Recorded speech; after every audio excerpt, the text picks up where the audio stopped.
sí se queda en esto, por no ser muy técnico, sea X un proceso, cualquiera, un proceso, sacar una foto, hacer una torta, lo que queramos, producir una pieza en una fábrica. Si se le añade una pequeña cantidad de inteligencia artificial, vamos a obtener un proceso X, un objeto, un artefacto cognificado. Y aquí es donde digo que la palabra a mí me termina de chirriar en español, pero eso es lo que significa. ¿Y qué significa eso? Pues pongo un ejemplo.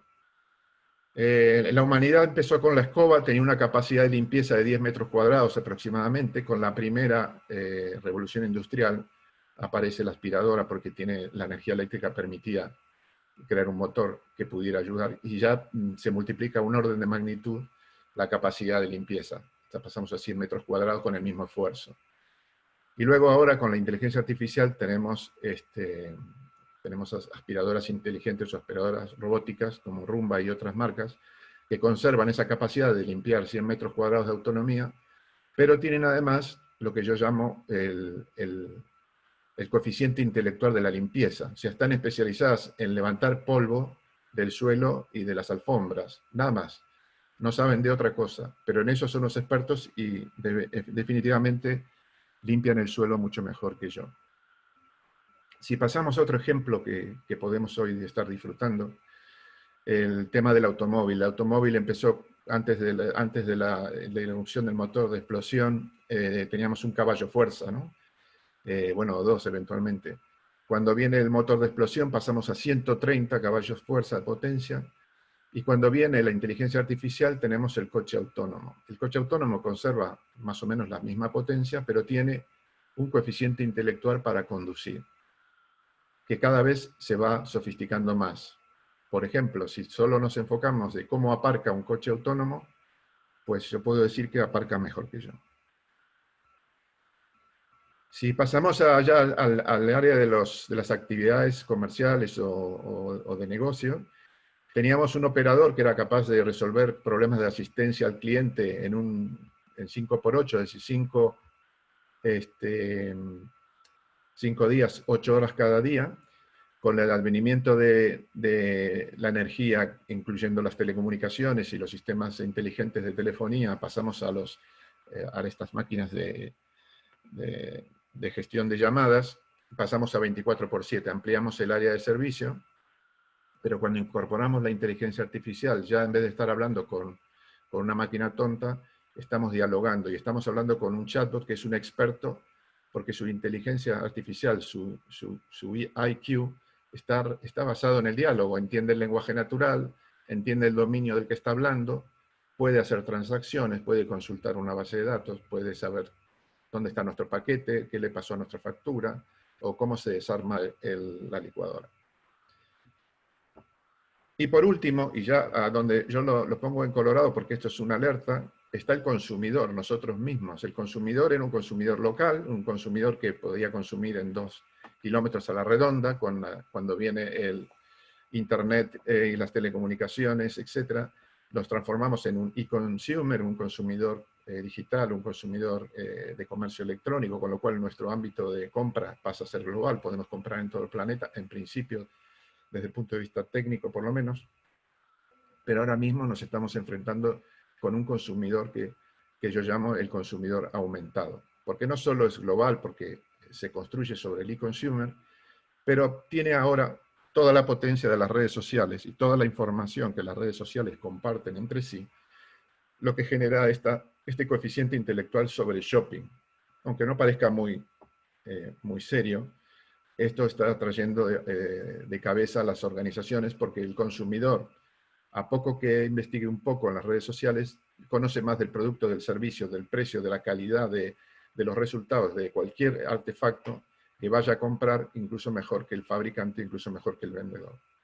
Y además, somos como consumidores mucho más, adoptamos la tecnología, a veces inconscientemente, a una velocidad, a una aceleración mucho más rápida que las organizaciones, que lo tienen que hacer conscientemente.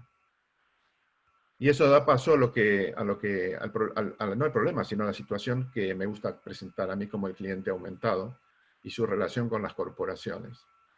Aquí uso esta metáfora. Esta es una estatua que se plantó una noche en Wall Street frente al toro de Wall Street, representando pues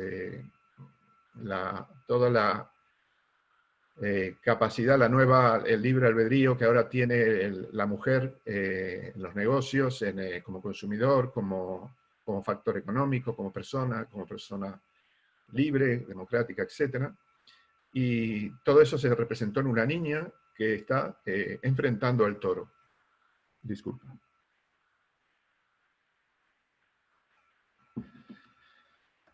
Si no la vieron, les recomiendo que luego la googleen, porque es bastante pintoresco. Luego la han quitado y la he visto en diferentes partes del mundo dando vuelta como exposición. Pero lo que quiero representar es que las corporaciones llevan 20, 30, prácticamente 3 décadas usando tecnología para relacionarse con el consumidor. Y esto es una relación de fuerzas, evidentemente. Si una corporación tiene un ERP, que es un sistema de gestión de recursos, facturación, empleados, etc., stock, tiene un CRM, una gestión de clientes integrada, tiene una gestión de supply chain, de la cadena de suministro, luego tiene la capacidad de todos los datos que produce, almacenarlos, luego tiene la capacidad de procesarlos usando inteligencia artificial y machine learning, que es un subconjunto de la inteligencia artificial que se enfoca en el aprendizaje automático a partir de datos. Utiliza la nube para el cloud computing, que esto es como tener tantos ordenadores como se te pueda imaginar, no cientos, no miles, sino decenas o centenares de miles. Y utiliza los bots, por mostrar un ejemplo, tanto para los bots físicos en la parte logística, como los bots de software en la parte de interacción con las personas o con los proveedores. Y esa relación de fuerzas se fue equilibrando en lo que hoy Forrester dice que es la era del cliente. Y la era del cliente, representada aquí por esta niña, el consumidor, nosotros mismos, nos apoyamos en 3 escalones tecnológicos que no me voy a distraer en explicar, pero cronológicamente son Internet, las redes sociales y luego el móvil, o los celulares, que han permitido pues, que toda la humanidad esté hiperconectada, ubicua y haya una conversación mundial sobre cualquier cosa, incluso sobre qué te parecen estas zapatillas Nike, si me las compro o no me las compro. Y eso ha equilibrado la relación de fuerzas entre el consumidor a la hora de decidir qué producto o servicio compra o cómo lo hace y a qué precio. Pero como comentaba también, en este caso vemos que el consumidor hace un uso más acelerado de la tecnología. Todavía hay compañías que no se han digitalizado, pero casi todas las abuelas tienen WhatsApp para hablar con sus nietos. De los 5 últimos años a esta parte, todo lo que sale más o menos nuevo o importante en este territorio, ya no es ni de las corporaciones ni de los consumidores, es de ambos. Esto es, por ejemplo, el blockchain es una tecnología que permite que el registro de las transacciones de cualquier tipo, financieras o de otro orden, ya no esté centralizado en las organizaciones o en las instituciones, sino que se puede hacer a través de forma descentralizada y auditable por el público. Las leyes mundiales de protección de datos personales, empezando o terminando por Europa, pero en América también y en diferentes lugares, se van clonando y están generando este paraguas de protección. Y en los últimos meses hemos visto cómo las aplicaciones de COVID son lanzadas por compañías o lanzadas por iniciativas de los gobiernos y las autoridades sanitarias, pero no sirven absolutamente para nada si no son adoptadas por los consumidores, en este caso por los pacientes o las personas, para poder generar este objetivo. Entonces este es el nuevo mundo que ya tenemos, en el cual ya vivimos, y mi pregunta es qué estamos haciendo las pymes con esto. Porque la tecnología está ahí, tan ahí está que las personas, el común de los mortales, las utilizan. Y bueno, si tomamos estadísticas a nivel europeo, de los países más tecnológicamente más adelantados, lo que está sucediendo es que probablemente estemos subutilizando. Estamos usando, evidentemente, sistemas de información, estamos empezando a usar la nube como almacenamiento, igual sin darnos cuenta, porque simplemente lo heredamos porque usamos Microsoft Suite o porque usamos Google Suite, pero no lo hacemos conscientemente. Y hay un montón de otras posibilidades que están desaprovechadas. La inteligencia artificial es compleja y no hace falta entenderla para usarla. Nadie entiende cómo funciona la complejidad de un sistema GPS, pero todos ponemos el GPS y le decimos llévame a casa. Entonces, yo propongo que no necesitamos enterarnos de cuáles son los detalles técnicos, pero sí de cuál es la funcionalidad, porque la funcionalidad ya está para usar. La tecnología disponible actualmente permite hacer cosas muy curiosas. Este es un ejemplo que yo uso como para distraernos un poco gracioso, pero muestra lo que estamos siendo capaces de hacer. Aquí yo les pido que si en 5 segundos me pueden contar cuántos perros hay, cuántos muffins hay, sin equivocarse. Más o menos casi todo el mundo acertará, un poco más, un poco menos, pero la realidad es que esto es, hoy estamos en condiciones con la capacidad de usar la inteligencia artificial para la visión, el reconocimiento de objetos. Estoy seguro que este tipo de cosas lo hace mejor una máquina con inteligencia artificial, una máquina que tenga visión cognitiva. De hecho, ya estamos viendo que el diagnóstico de tumores basados en imágenes no puede ser superado por los expertos ahora mismo, sino está en manos de las máquinas tipo Watson, etc. ¿Para qué lo utilizamos en los negocios? Bueno, este es un ejemplo de Levi's. Levi's en su tienda de comercio electrónico ya no solo usa las recomendaciones que ahora vamos a ver más básicas, sino que empieza a usar también aspectos de inteligencia artificial aplicado al reconocimiento de objetos para hacer recomendaciones de look. Entonces, nos dice que no solo que esta mujer, en este caso un cliente, está mirando un producto, cuáles otros productos, en este caso jeans, tienen una correspondencia visualmente detectable de 10%, 30%, 40%, 60%, dependiendo de un sinnúmero de cosas. No solamente de la apariencia, sino del tejido, del fitness, de la tela, del color, de la forma de abrocharse, el largo del pantalón, etcétera, etcétera. Este es el resultado de aplicar estas tecnologías, donde pues, en el laboratorio se divierten haciendo estas tonterías, pero luego tienen un efecto importante a la hora de mejorar las recomendaciones. Lo mismo pasa también con las capacidades de entender el lenguaje natural y conversar. No solo ya pasamos de poder pasar los traductores históricos, aunque todos nos quejamos del teclado predictivo de nuestros celulares, la realidad es que eso avanza a pasos agigantados y ahora mismo esa tecnología se está usando para chatbots y no me quiero detallar, no quiero detener mucho en eso porque pues, no me parece tan crítico para la parte que quiero profundizar. Entonces esto ahí ya estamos adoptando, muchas compañías tienen un sitio web, tienen un e-commerce, incorporan un chatbot para atención al cliente, para consultar dudas o para hacer cosas más serias como vender, transferencias, etc. Esto ya está aquí. Bueno, mi propuesta es cómo no abrir la máquina de inteligencia artificial, que no necesitamos entender cómo funciona, sino saber qué ingredientes necesitamos de echarle dentro para poder usarla.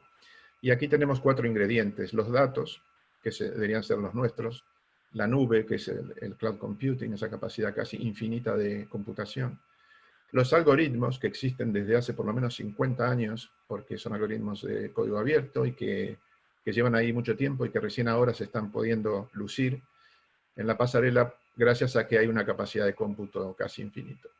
Y el cuarto elemento, que somos nosotros, las personas, los seres humanos, los que vamos a consumir esa información. Pues ahora mismo estas 3 primeras etapas, la nube, los datos y los algoritmos, están disponibles de inmediato.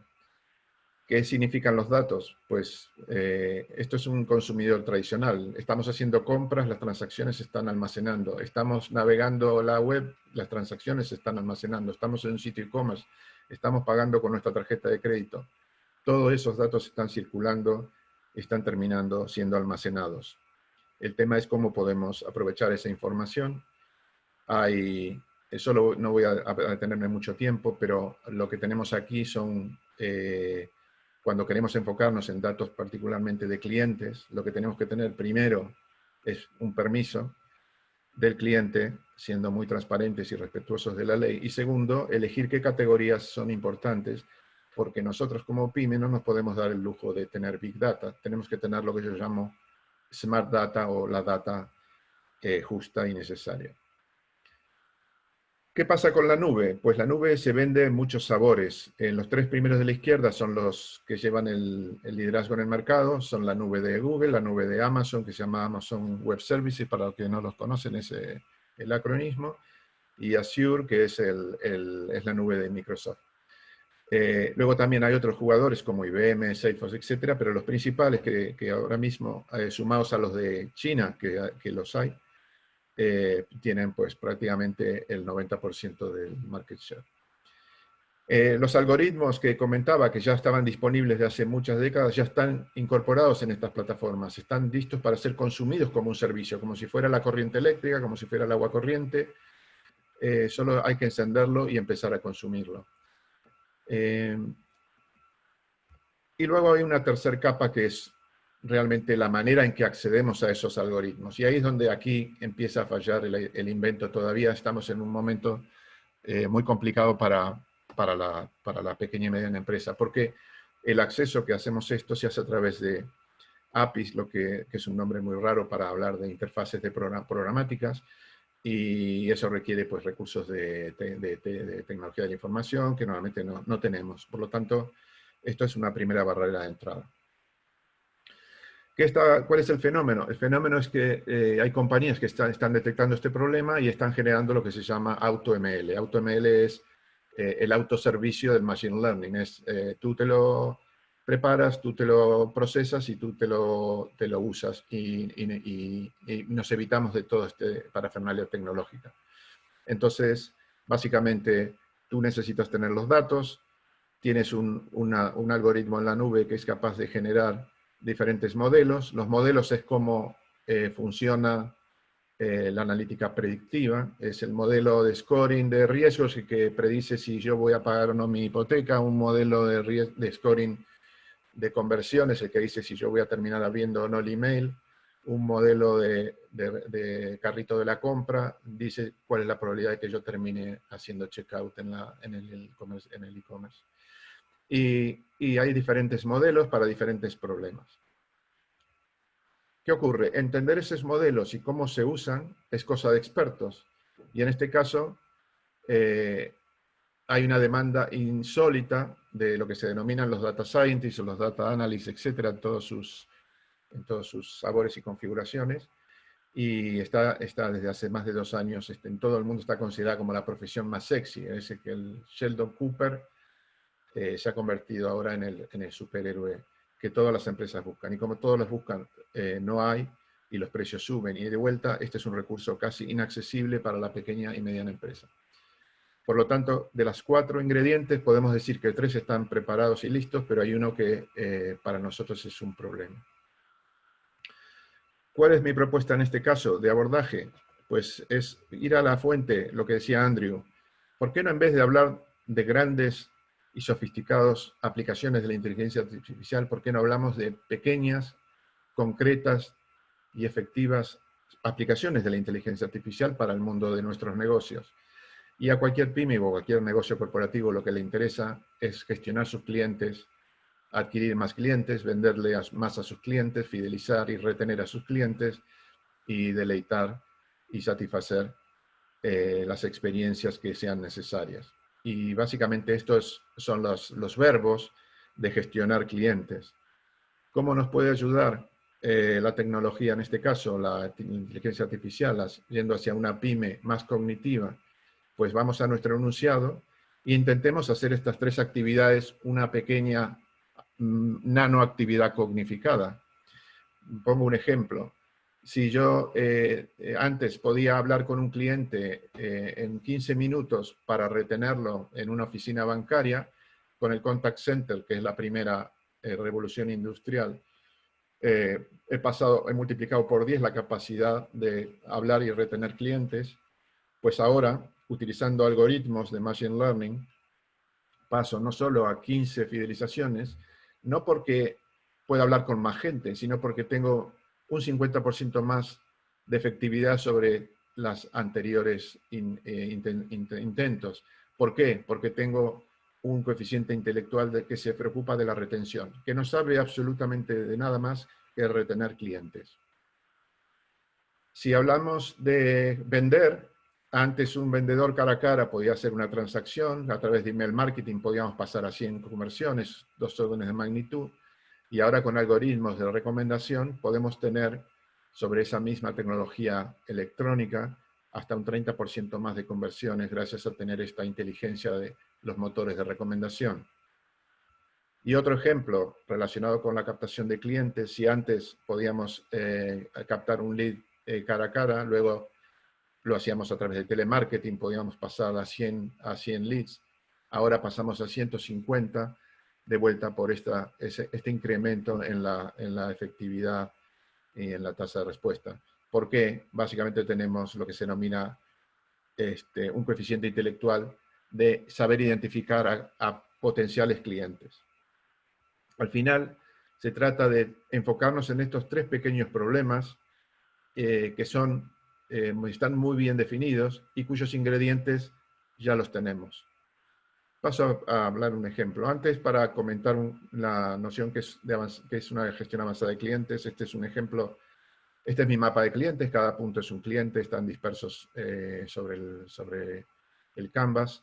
Y para mí son indiferenciados. No tengo ninguna idea de en qué se parecen o en qué se diferencian.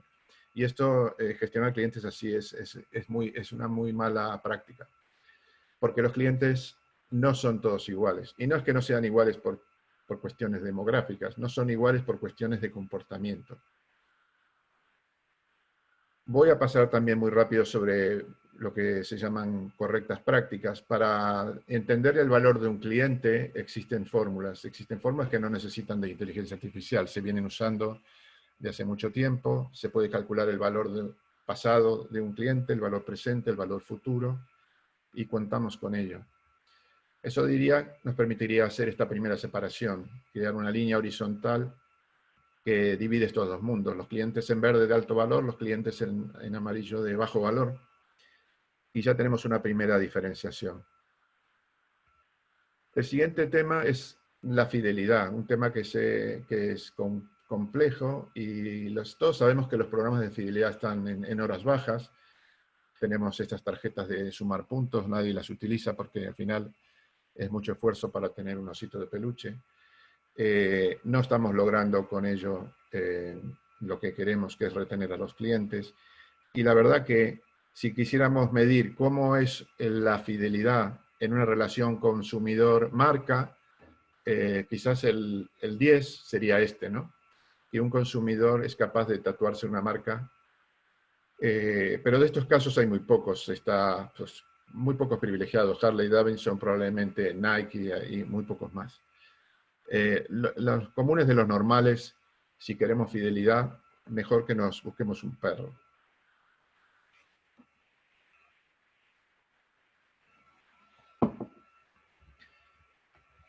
Bien, pero entonces nos enfocamos ahora en una cuestión más práctica, cómo retener a esos clientes. Asumo que esos clientes se pueden ir, asumo que no tienen una vocación de fidelidad, pero podemos hacer algo para retenerlos.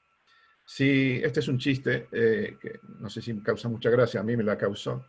Tenemos una parafernalia de procedimientos, métodos y procedimientos para capturar nuevos clientes, academias completas para hacerlo, y tenemos muy poquitos para conservar clientes antiguos. Así que yo me voy a enfocar en la parte derecha del asunto. Y aquí entonces aparecen muchas aproximaciones. La voz del cliente, pues ahora resulta que tenemos que conocer a nuestro cliente y empezamos a preguntarle, cliente, ¿qué te pasa? Y el cliente se sorprende porque dice, ya llevo mucho tiempo contigo y no sabes ni quién soy. Hay estándares como encuestas de satisfacción que antes se hacían cada uno de su padre y de su madre, pero ahora hay unos estándares que empiezan a emerger como el Net Promoter Score, que todas las compañías grandes están utilizando. Dime entre 0 y 10 si le recomendarías este producto o servicio a un amigo. Y con esto se clasifican las respuestas en promotores, pasivos y detractores, y eso nos da una especie de indicación. El problema de este tipo de encuestas es, voy a remitirme a las palabras de David Ogilvy, que es uno de los padres del marketing, que básicamente sentenció: los consumidores no piensan en cómo se sienten. Cuando uno hace una encuesta y le pregunta, ¿tú cómo te sientes? ¿Te sientes satisfecho? Los consumidores no se hacen esas preguntas. Y si lo pensaran, no siempre dicen lo que piensan. Y si lo dijeran, tampoco hacen lo que dicen. Por lo tanto, estamos en un problema, porque este tipo de técnicas son interesantes, pero son incompletas. Entonces aquí es donde el Machine Learning entra de manera muy práctica. La propuesta de usar Machine Learning en este caso, a costo de aburrirlos, consiste en tener unos ciertos datos que tenemos de nuestras facturas de clientes, por ejemplo, pasarlos por una máquina de picar datos, obtener un modelo y a partir de ahí preguntarnos. Por ejemplo, si aquí tengo los clientes que históricamente se han ido de baja y tengo un cliente que no se ha ido de baja, le preguntaré al modelo, ¿cuál es la predicción y la probabilidad de que este cliente se me vaya? Porque si ese cliente, la probabilidad es muy alta y la predicción es que se va a ir, y somos capaces ahora de hacer eso, entonces mejor que me ponga las pilas. Entonces nos enfocamos en esto.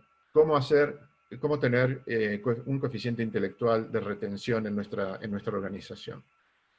Voy a para eso apoyarme en un pequeño video sobre este problema y lo voy contando directamente sobre la película para ganar tiempo.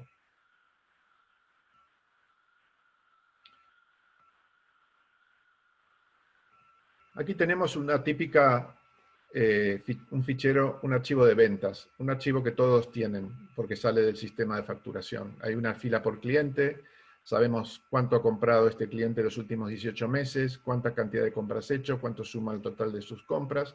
Hay una serie de correctas prácticas en la gestión que generan nuevos indicadores como la frecuencia, la recencia, el valor monetario, RFM. Analizamos las tendencias evolutivas, tenemos una cantidad de reclamos que se están haciendo en el servicio de atención al cliente, y tenemos una marca que nuestros sistemas de información nos dicen si ese cliente está activo o está dado de baja. Esta información la tiene todo el mundo y no necesitamos más. Lo que hacemos ahora es introducirla en un sistema que está basado en la nube de Machine Learning, que es esta que digo, autoservicio. Subimos este fichero, la máquina lo digiere, lo entiende y está en condiciones de empezar a responder. ¿Por qué? Lo voy a detener un minuto. Básicamente porque el algoritmo que se necesita para detectar este tipo de problemas ya está disponible como un servicio. Entonces simplemente lo estamos consumiendo. En este caso se completan, lo que hacemos es separar, esto es un poco un truco, los sistemas de aprendizaje automático tienen un desperfecto, que es que tienden a memorizar muy bien los datos que tú le das para aprenderlos, tan bien que si luego los quieres testar con esos mismos datos, parece que el modelo es un sabio, pero lo que hacemos entonces es dividir el 80% de los datos para que el modelo aprenda y el 20% restante para que el modelo se testee, para que se aplique a datos que nunca ha visto la máquina, a ver si es capaz realmente de predecir. Y es un poco lo que estamos poniendo aquí, no es relevante,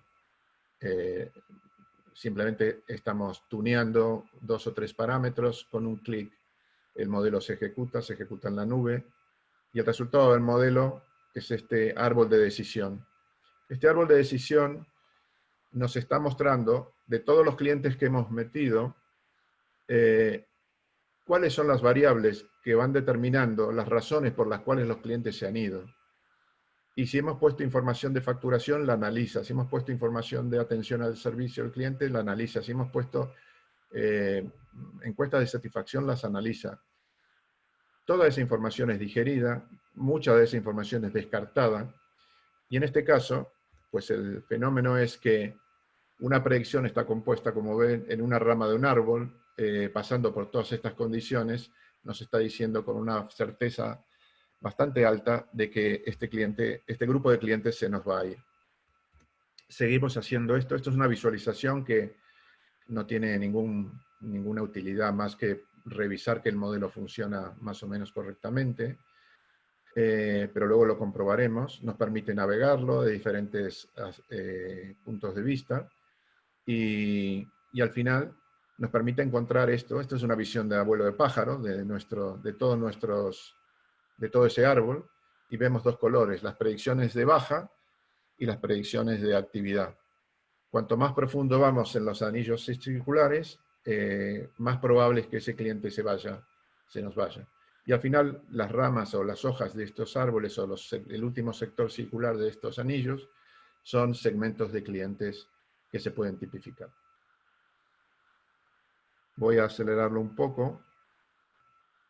Entonces, hasta ahora estamos visualizando esto. ¿Qué pasa si queremos comprobar si este modelo funciona contra datos desconocidos? Bueno, lo primero es decir que, en mi experiencia, cuando hablamos de Big Data es un poco innecesario, porque estos modelos siempre terminan igual. Yo incorporo 100 variables o 1000 variables, y al final las que realmente determinan la solución no son más de una docena, como es en este caso.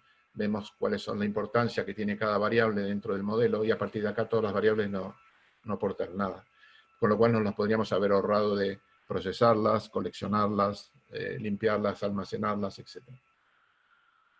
Ahora simplemente vamos a evaluar el modelo contra un set de datos de clientes que conocemos su situación, pero no se las hemos mostrado a la máquina, y básicamente llegamos a lo que se conoce en estadística como una matriz de confusión. Una matriz de confusión, bueno, hoy el vocabulario está mucho más extendido con el tema del COVID. Estamos hablando de positivos positivos, negativos negativos, falsos positivos, falsos negativos, porque esta predicción no es perfecta.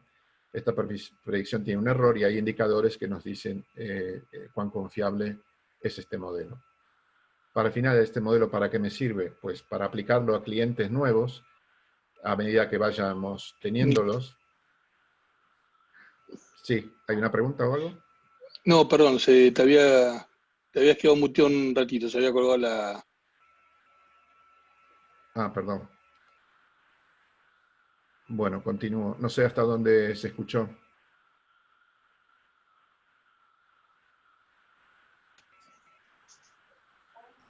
Bien. Perdón, se cortó solo un momento. ¿Todo bien, Sí. Nicolás?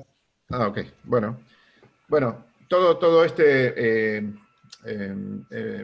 video básicamente es para mostrar que el resultado de la predicción, y esto es, al final, ¿qué vamos a usar en nuestra compañía? Es esta predicción, ¿no? ¿Qué pasa con los nuevos clientes?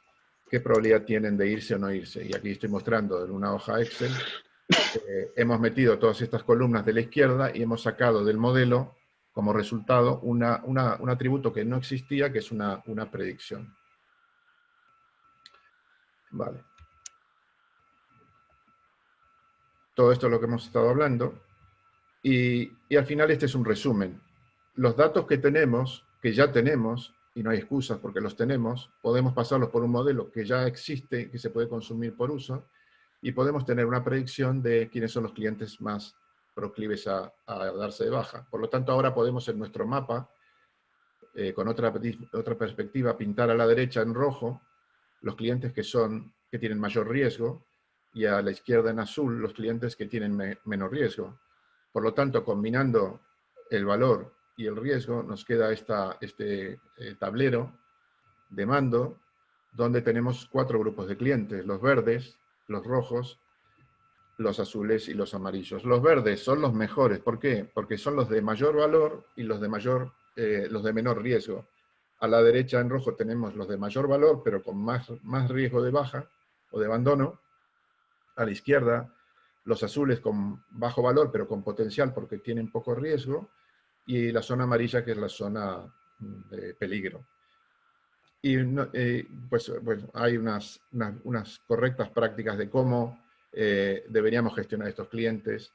En este cuadrante nos deberíamos enfocar en engagement, en deleitar al cliente; en el cuadrante rojo en retenerlos; en el cuadrante azul en crecer; y en el cuadrante amarillo en tener mucha cautela y desinvertir. O moverlos hacia un cliente que tenga más valor, o moverlos hacia un cliente que tenga menos riesgo, o dejar de invertir en ese cliente porque no está siendo rentable.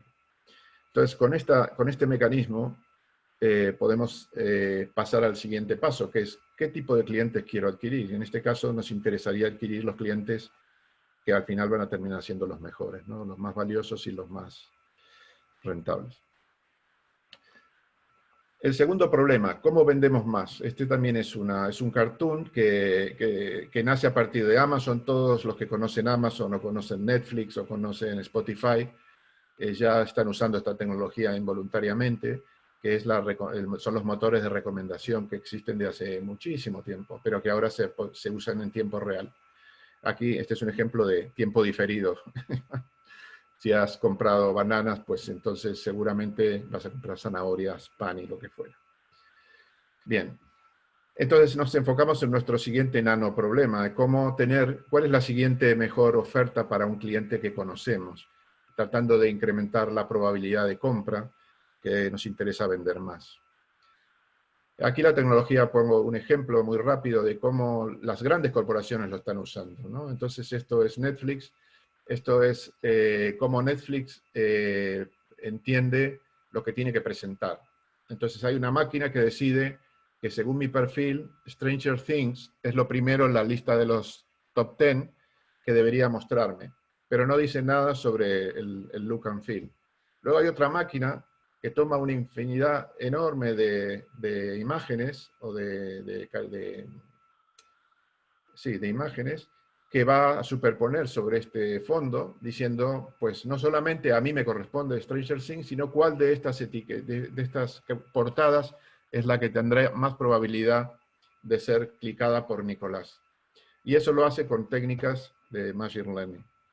Pero no conforme con esto, supongo que no sé si a algunos se les habrán presentado algunas, ya a mí no se me presentaron todas, pero se me presentaron por lo menos 4 de estas en algún momento. Luego existe otra cosa. Bueno, yo ya sé que tú eres candidato para Pulp Fiction, pero conozco tu historia, conozco que tú eres un consumidor de películas de Uma Thurman, entonces voy a usar la portada de Pulp Fiction de Uma Thurman. Sin embargo, a otro consumidor que consume a John Travolta, pues se le presentará otra portada. Con lo cual tenemos un tercer nivel de anidamiento de recomendaciones sobre recomendaciones sobre recomendaciones de contenido, sobre recomendaciones de look and feel, sobre recomendaciones de portadas. Y luego si además, por ejemplo, en el caso de Good Will Hunting, yo soy una persona más de romance o más de comedia, pues se presentarán portadas diferentes. Esto ya lo conocen porque lo usamos y lo consumimos a diario. Pasa lo mismo con las canciones, pasa lo mismo con Amazon, si es que compramos en tiendas de comercio electrónico. Por ponerlo simple, si analizamos los datos de un consumidor, los carritos de la compra, entendiendo por carrito de la compra, un carrito de verdad de la compra, o la lista de los últimos 6 meses de las películas que yo he visto, o de las canciones que he escuchado, o de los artículos de un periódico que he leído, al final nosotros, así como en macrobiótica somos lo que comemos, en el mundo digital somos lo que consumimos, somos lo que leemos, lo que clicamos, lo que compramos. Entonces este motor se aprovecha de ese conocimiento y es capaz de hacer recomendaciones. Voy a poner un ejemplo también muy rápido. En este caso, aplicado a cuál debería ser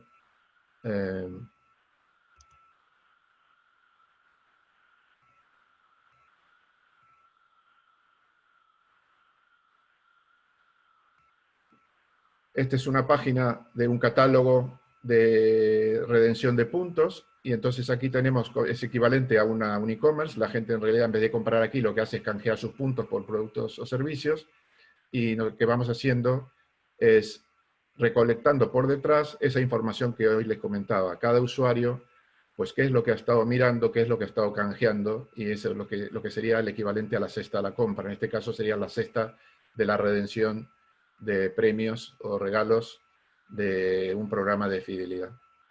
Entonces entramos ahora estamos de vuelta en un entorno de auto machine learning, pero como el problema es diferente, utilizamos otro algoritmo que entiende cuál es el problema y que lo que se enfoca es entender cómo está compuesta la cesta de la compra de los clientes para encontrar reglas de asociación y de recomendación. Como este ya es un mundo que está basado como decía, en en la canasta de compra, pues nos muestra cuáles son los productos que aparecen más frecuentemente y cómo efectivamente se terminan luego redimiendo. Seguimos con el modelo de manera automática y el modelo lo que va a hacer ahora es esencialmente crear esta asociación.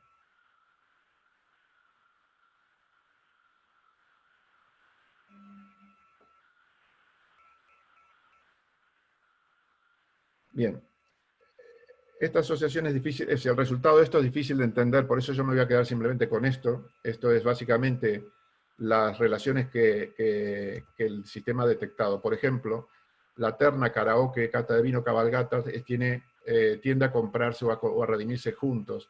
No necesariamente las 3 veces, sino de a pares, ¿no? Entonces el grosor que vemos en las líneas aquí indican la robustez de la relación. A mayor grosor, mayor robustez en esas relaciones, que en este caso lo muestro en un conjunto muy pequeño de datos para que se entienda. Esto se puede hacer con decenas de miles de artículos, de hecho se hace, y es exactamente igual. Y si vamos pidiéndole más fortaleza a las relaciones, se van rompiendo esas recomendaciones hasta quedarse al nivel que nos sintamos cómodos. Al final esas relaciones se traducen en reglas de negocio que dicen, pues nada, si yo tengo un cliente que ya tiene un determinado producto que ha comprado históricamente, podemos navegar esas reglas, en este caso por confianza, por estos indicadores de confianza en la predicción. Y en este ejemplo estamos buscando, si alguien ha canjeado un Fitbit, ¿cuál debería ser el siguiente producto? Y vemos que podría ser, si lo ha canjeado y también ha canjeado sesión yoga, le tocaría un equipo yoga, si no, sería un scooter, con mayor probabilidad. Y bueno, y se ha generado la regla inversa, que si ha tenido una sesión de scooter, pues le correspondería un Fitbit, y así sucesivamente. Al final lo que hacemos es poder extraer, y cuando nosotros estamos en una sesión en tiempo real, en una tienda de comercio electrónico, lo que está ocurriendo es eso. Nosotros incorporamos cata de vino a nuestra cesta, y un motor por detrás está prediciendo qué otras cosas nos va a presentar abajo o más cerca en la pantalla, y en este caso será o la cabalgata o el karaoke, de manera que la página se irá personalizando en función de nuestras preferencias o de las preferencias históricas de toda la comunidad de clientes o usuarios, mejorando la efectividad del canje, en este caso. Bien. Con lo cual tenemos nuestro segundo modelo de recomendación. Dado un cliente, ¿qué debería ofrecerle primero? Nuestro tercer problema, y me apuro porque se me está yendo el tiempo, es la captación de clientes. Entonces aquí me gusta esta cita de la película, que dice, mamá dice que la adquisición de clientes es como una caja de bombones. ¿Por qué es esto? Porque nunca sabes lo que te va a tocar. Hacemos unas inversiones enormes en captación de clientes, ya sea en digital o en fuerza de ventas, a través de lo que se conoce como el embudo de ventas. Cada uno tiene su manera de plantearlo, pero al final tú tienes muchos candidatos y muy pocos atraviesan todo el embudo y se convierten en clientes. El gran problema es que ¿en qué cuadrante van a caer de los 4? Eso es una incógnita. Si fuéramos en el mejor de los casos, tendríamos un 25% en cada uno. Por lo tanto, cada vez que estamos invirtiendo el 100%, 100 pesos o 100 dólares o 100 euros en este embudo, 25 están yendo a la basura, porque estos clientes no son los que vamos a conservar ni nos van a devolver la inversión en ellos. Y al final lo que quisiéramos realmente es intentar apuntar a esta zona. De manera que ese es nuestro desafío. Nuestro desafío es tener una pequeña coeficiente intelectual metido en nuestros sistemas de información que permita entender cuáles son los leads más afines a nuestro negocio. Paso muy rápido. Para eso tengo que tener clientes, tengo que segmentar los clientes. Esos clientes los paso por una máquina de análisis de perfil social. ¿Y por qué digo esto? Muy rápido. Porque de los clientes podemos tener mucha información, pero de los leads, que es el nombre para los profanos de un potencial cliente, cualquier consumidor que no sea cliente actualmente, no tenemos ninguna información. Que a mí me diga que un cliente valioso es el que consume más de 1000, pues el lead no está consumiendo, por lo tanto no tengo ese correlato de información a la derecha. Tengo que ver qué conjunto de datos tengo en estos dos mundos, el mundo de los clientes y el mundo de los leads. Y eso es el mundo del perfil social. La gente utiliza las redes sociales, tanto como consumidor como profesionalmente, y la cantidad de información que generan es impresionante. Por lo tanto, es a través de esto que nosotros identificamos el perfil social de los mejores clientes y vamos a buscar candidatos que tengan un perfil social parecido, similar, gemelo a nuestros mejores clientes para realmente invitarlos a convertirse en clientes. Y eso hará que no solo mejore la performance, sino que al final, dentro de un año, nos encontraremos con que estos clientes nuevos realmente son buenos clientes y no son clientes que nos van a abandonar. ¿Cómo se hace eso? Bueno, pues por la pereza del ser humano. Cada vez que vamos a un sitio web y nos tenemos que registrar y nos dicen, oye, si puedes usar tu red social, fenomenal. Entonces ponemos nuestro ID de Facebook, nuestro ID de Twitter, nuestro ID de Instagram, nuestro ID de LinkedIn, y a partir de ahí, con el permiso adecuado, recopilamos una serie de información que es enorme y es básicamente información que define al consumidor, en este caso, o define al profesional según los intereses que tenga. Entonces, esto es normalmente lo que, en modo no técnico, quiero mostrar lo que se ve por detrás. Hay más de 350 categorías, que son las mismas categorías que se utilizan en la prensa digital para categorizar los contenidos. Esas son las mismas categorías que se utilizan en publicidad digital para usar las cookies, y en este caso en redes sociales. Aquí lo que vemos son barritas azules y rojos. Azul es que yo como consumidor, en este caso con mi perfil social, estoy por encima de la media, y todo lo que es rojo estoy por debajo de la media. Quiere decir que soy más azul que colorado en este caso. Y haciendo uso de esto, somos capaces de enfrentar a nuestros clientes y detectar lo que se denominan clústeres gemelos. Voy a pasar esta película muy rápidamente también, para que quede por lo menos un sabor de boca de cómo es este proceso de análisis de gemelos. Voy a acelerar un poco.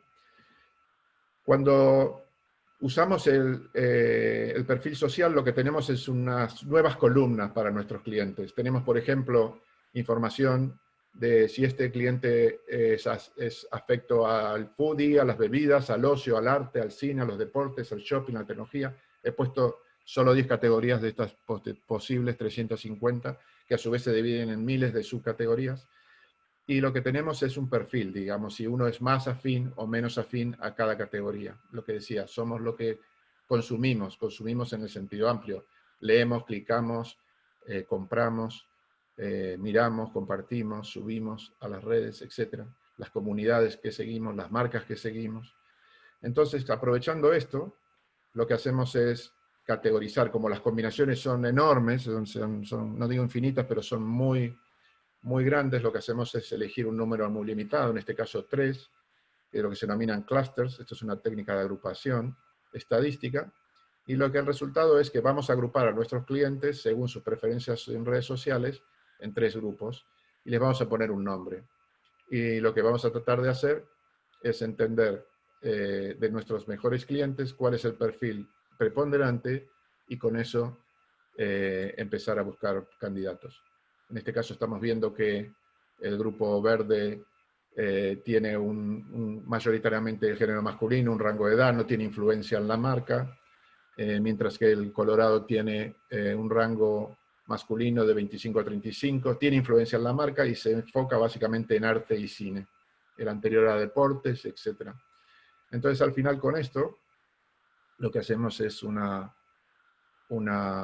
de vuelta, obtener una salida para cada cliente que hemos introducido o cada potencial candidato a cliente. Lo que nos devuelve es en qué clúster tiene más probabilidad de caer. Esto no es una ciencia exacta, pero es mucho mejor que tirar una moneda al aire, por cierto. Entonces, al final, lo que tenemos son, en este caso, 3 conglomerados de clientes actuales y potenciales, con una explicación que podemos pasarle pues, a nuestro asistente de marketing o a nuestro responsable para que compre, publique, busque, o a nuestra fuerza de ventas para que se ocupe de enfocarse específicamente en esos grupos y no en otros. Y de esa manera pues, por ejemplo, si fuera digitalmente, tanto las redes sociales como Facebook, Google y otros, y Amazon, tienen esta capacidad. Tú le das una definición de un perfil y ellos se ocupan de poner, de filtrar tanto la publicidad como las ofertas como los contenidos a lo que se llama lookalike, ¿no? Audiencias que son similares y parecidas. Con lo cual, de nuevo, con nuestros datos de cliente y perfil social, perdón, lo pasamos por una máquina de Machine Learning y nos dice a cuál es el grupo que tiene más candidatos a pertenecer. La pregunta es, bueno, todo esto suena mágico, suena chino, suena no sé qué os suena, porque no sé, no les estoy mirando la cara, ahora voy a dejar de compartir para que podamos vernos, pero quiero rematar con el desafío con una pregunta.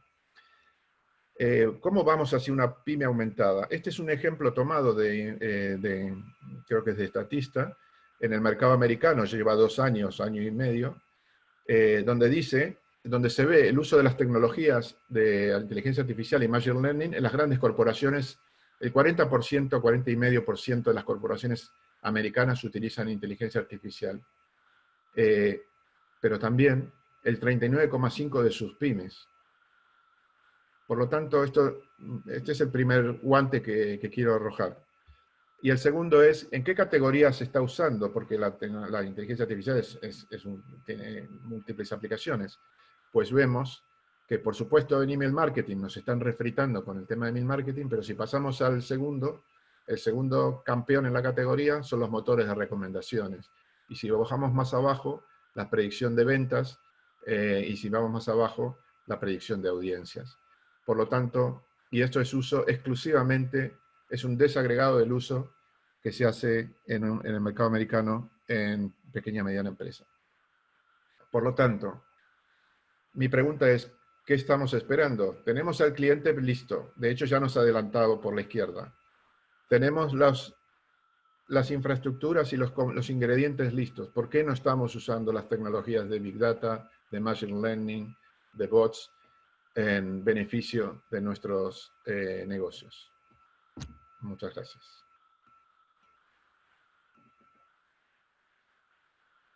Ahora me voy a ir a las preguntas, voy a dejar de compartir. Bueno, Nicolás, muchas gracias, excelente la presentación realmente, muy interesante, creo que a todos nos quedó muchas dudas, muchas... Espero no haberlos confundido más que lo aclarado. No, confundir no, sí muchas expectativas, muchas dudas de cómo aplicar todo esto. Hay un par de preguntas, ahora te las paso. Hay una sugerencia sí, de Julio que recomienda complementar esta charla con una película de Netflix, El dilema de las redes sociales. Particularmente a mí me quedó una duda sobre si esto se puede aplicar en lo que es B2B. Bien.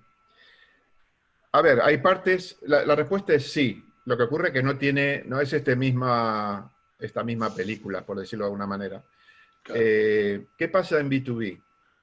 Bueno, hay 2 modelos de B2B, B2B y B2B2C.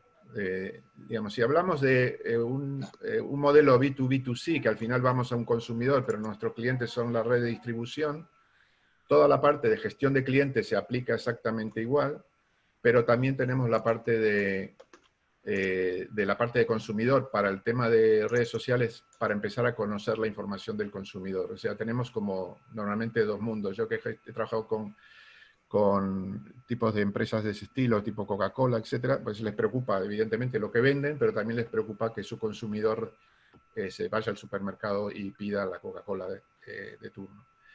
Entonces, los modelos de gestión de clientes, de valor, de fidelidad, ahí se agregan otros modelos de scoring que en el modelo de consumo de consumidor no tiene sentido, como es sensibilidad al precio, etcétera. Los modelos de consumidor, cuando hablamos de fidelidad o de riesgo de baja, se dividen en contractuales y no contractuales. No es lo mismo si yo tengo un seguro que vence en diciembre, la compañía está segura que hasta diciembre no me puedo ir, que si soy una tienda que no sabe cuándo voy a volver. Entonces, la noción de cuándo el cliente se da de baja es muy diferente. En las corporaciones pasa lo mismo.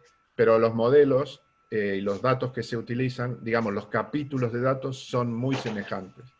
La captación es radicalmente diferente, porque el modelo que se apoya en captación de nuevos clientes en B2B, cuando ya es B2B directo, es un modelo de fuerza de ventas, aunque bueno, ahora estamos trabajando aquí con Pattern Lab en una gestión de ayuda a fuerza de ventas en forma digital, creando esta inteligencia en el embudo de ventas, pero no siempre las redes sociales nos van a aportar la información que falta. Pero la diferencia es que en el mundo de la empresa, desconozco cómo está ahora en Argentina, pero en otros mercados hay proveedores de información de empresas. Tú puedes pedir todas las empresas del sector farmacéutico y tienes desde los datos de contacto, y eso es legal, digamos, no es una pirateada, esa información que es pública porque la sacan las cámaras. Entonces, tú tienes el nivel de facturación, tienes pues los productos y servicios que compran, tienes estudios de mercado que te dicen cuál es tu posición. Es decir, la información tiene otros sabores, pero cumple las mismas funciones. Y no se escapa un ápice de la metodología. Es decir, nosotros en nuestro laboratorio de innovación en gestión de clientes trabajamos con sector privado, sector público, estamos trabajando también en el sector de la sanidad, y se aplican exactamente igual. Y en el sector privado, empresas que son de consumidor y empresas que son, por ejemplo, de automoción. Y discutimos, la conversación es la misma. El acabado es diferente, pero la conversación es la misma. No sé si esto te responde la pregunta. Sí, muy completa. Hay una pregunta, dos preguntas de Silvia. Por un lado, ¿la nube de Machine Learning de Google es gratuita? Todas estas nubes tienen es el primero te lo regalo, el segundo te lo vendo. Entonces, claro, tienen una pequeña capa de uso moderada que sirve para experimentar y que incluso para una pequeña y mediana empresa le permitiría hacer un piloto prácticamente de forma gratuita. Pero luego si tienes que usarla intensamente, tiene un coste, pero esos costes tampoco son extraordinarios. En el caso de Google, ha avanzado un poco más, y como sabe que los modelos de Machine Learning se utilizan con Big Data, ha puesto la parte de AutoML directamente adentro de sus motores de SQL y de Redshift. De manera que cuando estás pagando por almacenar esos datos, tienes derecho a usar los motores de Machine Learning hasta un cierto nivel de manera, si no gratuita, de manera descontada. Luego eso pues escala. En ningún caso nada es gratis, pero me refiero que comparado con lo que era hace 5 o 10 años, es igual que los RP. Los RP eran prohibitivos. En el año 2000 los únicos que compraban RP son las grandes compañías. Hoy prácticamente no se puede vivir sin un RP y en la nube, y pues se paga porque pero tiene un costo mensual. Claro, vendría a ser los seguidores orgánicos. Otra pregunta de Silvia es si alguien que no ha estudiado sistemas puede hacer este seguimiento o es mejor contratar a un especialista. La respuesta es, si uno tiene un especialista, mejor. Si uno tiene 5 especialistas, mejor que uno. El tema es que no nos lo podemos permitir. Entonces aquí la respuesta no es qué es lo más adecuado, sino qué es lo más posible. El hecho de presentar una metodología, tomarse el trabajo de usar una metodología, es que la intervención de los técnicos es la mínima indispensable. Y luego la utilización es por parte de la gente de negocio. Por lo tanto, evidentemente tenemos que ir incorporando a la cultura de negocios esta jerga, pero más que nada estas funciones. O sea, es impensable que, así como se le pide a una persona que se incorpora a una compañía que conozca, que sepa usar Excel, dentro de poco se le va a pedir que sepa usar AutoML. Y no tiene por qué saber ni matemáticas ni estadística, simplemente va a usar 4 funciones muy controladas para su día a día. Perfecto. Leonardo nos pregunta, ¿cuál es el mecanismo para determinar el costo de desarrollar las herramientas AI y ML y el valor de la solución? Bueno, el modelo, yo desaconsejo abordar un modelo de construir una solución de AI/ML, porque es engañoso. Yo he estado trabajando con equipos sobre open source, usando tecnologías de business intelligence, de machine learning, etc. Y que son, cuando digo código de abierto, significa que tú tienes acceso al código, puedes instalarlo en tu máquina y empezar a usarlo. Teóricamente es gratis. La realidad es que no es gratis porque inmediatamente en ese modelo, en esa modalidad, necesitas de un técnico de sistemas o de informático que se ocupe de montarlo y ponerlo en funcionamiento. Y normalmente lo que viene gratis a nivel de documentación funcional es muy escasa, si no es nula. Por lo tanto, yo, como existe un modelo de pago por uso, yo es que estoy encantado. He perdido muchos años de mi vida peleándome con este tema. Si se lo puedo ahorrar a alguien, los modelos de pago por uso, los sistemas ya están hechos. Hay que simplemente subir los datos y bajar los resultados. Es mi recomendación. Trabajar a escala, hacer un piloto, ver si el piloto funciona, porque si el piloto funciona, por ejemplo, y es capaz de ayudarnos a vender un 5% más, luego cada empresa sabe cuál es la inversión que puede hacer si le vendiera un 5% más a todos sus clientes durante un año, o si retuviera un 5% más de clientes durante un año. Entonces ese ejercicio es muy fácil de hacerlo internamente. En el piloto, y yo creo que esto es el mundo nuevo, el mundo es always beta, digamos, siempre estamos en beta. Afortunadamente el año que viene será más sencillo. El problema es que se nos acaba el tiempo, porque ya cuando nuestra abuela usa más inteligencia artificial que nuestra pyme, estamos en un problema. Excelente, Fernando. Nicolás, perdón. Realmente muy interesante, muchas gracias por la presentación.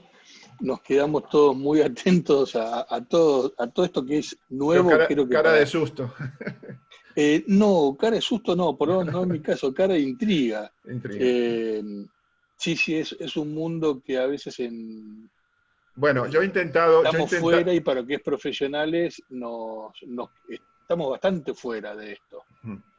Sí, mi desafío aquí realmente ha sido un poco revolver, sacudir el avispero, ¿no? Queremos animar a salir de la zona de confort, entrar en una zona de práctica, empezar a pensar en este tipo de cosas, crear los elementos necesarios para hacerlo, porque al final esto que estoy haciendo yo es una muestra de un piloto que se hace muy rápido, pero la realidad luego es diferente. Pero los ingredientes están ahí, las capacidades están ahí y la competencia está ahí. Por lo tanto, cada uno saque sus propias cuentas, ¿no? Perfecto. Bueno, la presentación, están todos pidiendo la presentación. La presentación de Casipra la subimos al canal de YouTube de Casipra. También están pidiendo tu mail de contacto. Si no está en la presentación, en todo caso, pasarlo por chat. Está al principio de la presentación, si no lo paso, sí lo paso por el chat. Perfecto. Bueno, excelente, muchísimas gracias. No, Y muchísimas deseo gracias. la palabra. Sí. Perdón. No, perdón que Sí, me he pasado un poco del tiempo, pero bueno, yo me está entusiasmo bien. con esto y no se me va la hora. Es que es muy entretenido, muy interesante. Deseo la palabra a Rodrigo para que haga el cierre. Gracias, Juan Cruz. Bueno, nos venimos acostumbrando a que alguien del público que le interese el tema, en este caso Leonardo Botruño, que trabaja con estas cuestiones, nos va a a hacer el precierre de eh, seguramente no más de un minuto. Gracias, Leonardo. Bueno, gracias Rodrigo por permitirme hacer este cierre.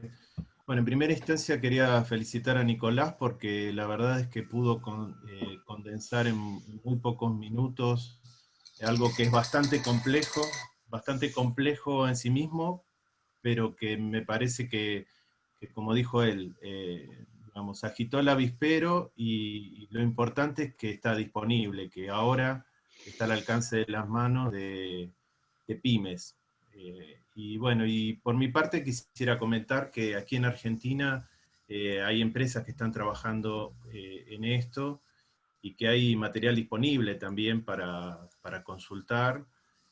Bueno, por ejemplo, nuestra empresa se dedica a ser parte de esto que está presentando Nicolás, sobre todo la primera parte, más relacionada con la adquisición de datos, quizás en otros sectores, más en el sector industrial o el sector agrario, en donde a través de procedimientos en la nube, en microservicios de AWS o de Google, se hacen determinación de bioambientes o análisis de estrés de los cultivos, y también en el sector industrial.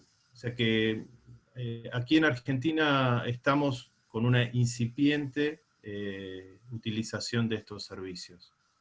Me parecía importante comentarlo. Me gustaría, digamos, quedar en contacto con Nicolás. Me parece que hay experiencias para intercambiar y bueno, sin duda, digamos, en España están algunos pasos adelante y bueno, siempre es bueno compartirlo eso. Sí, por supuesto, encantado. Perfecto, bueno. Gracias, Leonardo. Bueno, hago el cierre. No sé si quedó alguna pregunta. En todo caso, la mandamos por mail. Es un tema increíble este de la inteligencia artificial, y de lo que no nos damos cuenta es que somos parte, o sea, somos parte en ese momento, somos parte cuando agarramos el celular, somos parte cuando interactuamos con el mapa, no sé, del auto, somos parte en cada instante. Entonces, en la medida que la sepamos usar, como dijo Nicolás, no hay que entenderla ni aprenderla, sino pues ya está. O sea, uno agarra el modelo que le gustó, la marca que le gustó de este tipo de servicios, y los datos ya están, hay que hacer uso. Es un tema apasionante, así que muchas gracias, Nicolás. Tenemos que meternos en esto, que es la tendencia para todo lo que tenga que ver con el desarrollo comercial. Así que nos estamos viendo, quedamos en contacto, y el próximo miércoles vamos a hablar, lo voy a tener que leer, programa de subsidio del Ministerio del Desarrollo Productivo para desarrollar la transformación digital, incorporar diseño, calidad de alimentos y eficiencia energética. Así que nos vemos el miércoles que viene. Muchas gracias.